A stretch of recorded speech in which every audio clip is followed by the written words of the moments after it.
Bismillahirrahmanirrahim. Assalamualaikum warahmatullahi wabarakatuh. Baiklah teman-teman, di sini aku mau jelasin metode penelitian eksperimental. Nah, metode penelitian eksperimental itu sendiri dibagi menjadi 4.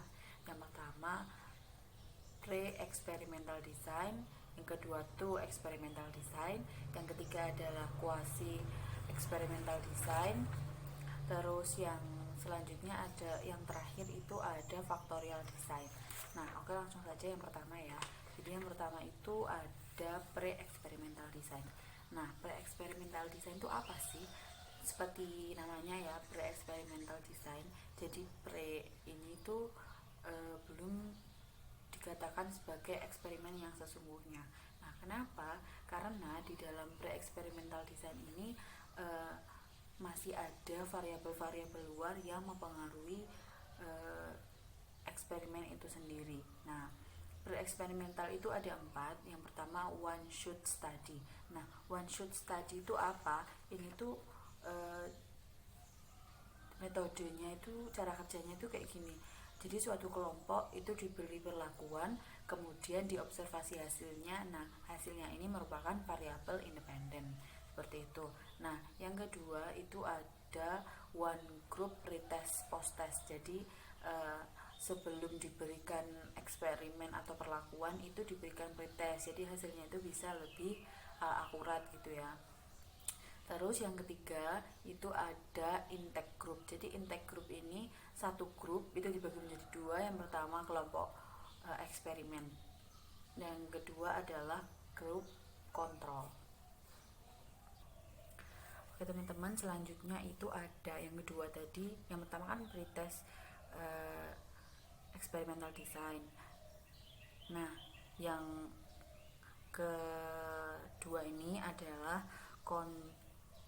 true experimental design. Nah, ini tuh yang eksperimen yang benar dilakukan ya. Jadi di sini tuh eksperimennya peneliti itu mengontrol semua variabel luar yang mempengaruhi jalannya eksperimen. Jadi kalau yang pertama tadi yang pre-experimental design itu peneliti itu masih kayak membiarkan gitu kalau ada variabel luar yang mempengaruhi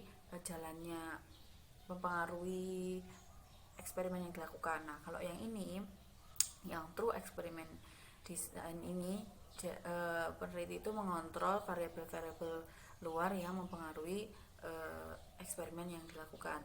Nah, di true experimental design sendiri itu ada 3. Yang pertama post test only control, yang kedua ada pre-test post test control, yang ketiga itu ada the Solomon for group design. Nah, oke. Yang pertama itu tuh post test only control design itu jadi kelompoknya itu dibagi secara acak atau random, terus kemudian dibagi menjadi 2. Yang pertama itu diberi perlakuan yang kedua, yang kelompok yang kedua itu nggak diberi. Jadi yang kelompok yang pertama itu yang diberi perlakuan itu ada kelompok eksperimen, dan yang tidak diberi perlakuan itu namanya kelompok kontrol. Nah, kemudian yang kedua adalah pretest post test control design. Nah, 2 kelompok tadi yang kelompok eksperimen dan kelompok kontrol itu diberikan post test. Nah, tujuannya apa diberikan post test? Tujuannya untuk mengetahui keadaan awal, adakah perbedaan antara kelompok 1 dan 2 yang yang eksperimen dan kontrol tadi. Makanya diberikan pretest, adakah perbedaan itu. Nah, gunanya itu. Nah, terus yang ketiga itu ada the Solomon for group design. Nah, ini tuh gimana? Ada 4 kelompok, satu dipilih secara random gitu ya, kemudian dibagi menjadi dipilih itu yang 2 kelompok itu diberi pretest, dan yang 2 nggak diberi pretest. Nah, setelah 4 kelompok ini yang 2 diberi pretest, yang ketiga kan tidak diberi pretest. Nah, setelah itu dari 4 ini dipilih satu kelompok pretest, satu kelompok non pretest atau tidak diberikan perlakuan tadi. Nah, setelah 2 kelompok ini diberi perlakuan, 4 kelompok yang sudah dipilih dari awal tadi diberikan post test gitu. Jadi apa namanya, dibagi-bagi dulu gitu loh.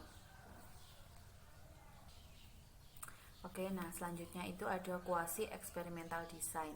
Nah, quasi experimental design itu sendiri adalah pengembangan dari uh, true experimental design yang kedua tadi. Nah, desain ini mempunyai kelompok kontrol, cuman tidak dapat berfungsi sepenuhnya gitu. Jadi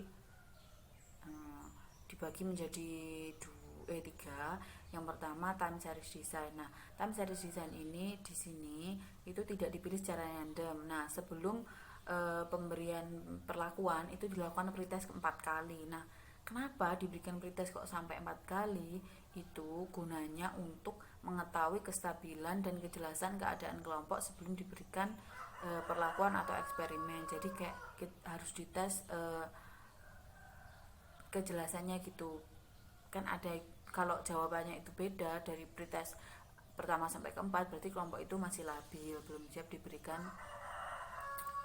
perlakuan seperti itu. Nah, desain ini hanya memerlukan satu kelompok saja sehingga tidak memerlukan kelompok kontrol seperti yang sudah dijelaskan tadi. Kalau di sini tuh kelompok kontrol tuh ada tapi tidak berfungsi sepenuhnya gitu. Terus yang kedua adalah non equivalent control group design.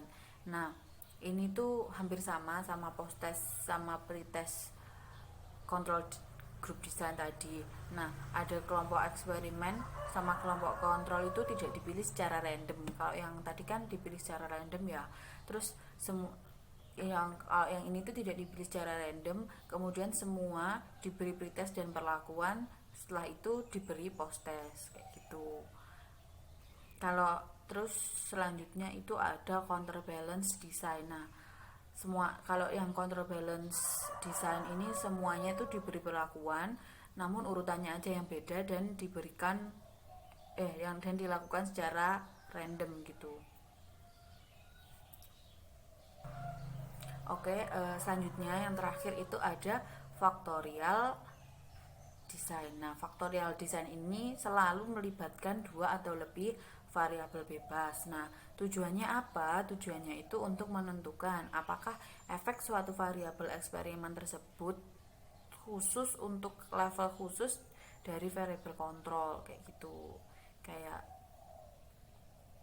apa namanya, mencari faktornya kayak gitu. Oke teman-teman, sekian dari saya. Ada kurang lebihnya mohon maaf. Semoga dapat bermanfaat. Wassalamualaikum warahmatullahi wabarakatuh.